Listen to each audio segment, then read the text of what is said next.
कि अगर आप कुरान और रसूलुल्लाह सल्लल्लाहु अलैहि वसल्लम की सीरत को एक मरतबा पढ़ने के बाद दोबारा फिर सहबारा और बार बार पढ़ेंगे, जितनी मरतबा आप पढ़ेंगे अगली मरतबा आपको ये एहसास होगा कि पिछली मरतबा मैंने जैसा पढ़ना चाहिए था वैसे नहीं पढ़ा। अब हमको समझ में आ रहा है, अब हमको समझ में आ रहा है। पढ़ना पढ़ाना इल्म कोई हद नहीं होती।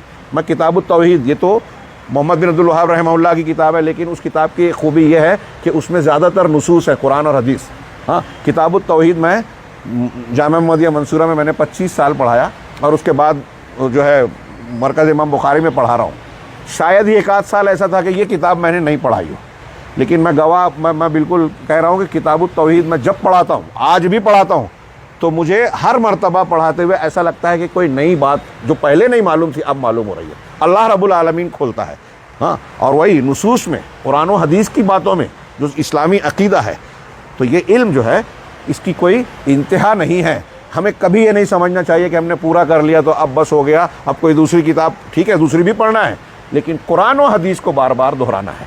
अल्लाह रब्बुल आलमीन से दुआ है कि ये जो सिलसिला अपनी तकमील तक पहुँचा, अल्लाह ताला इसे कबूल फरमाए। जिन्होंने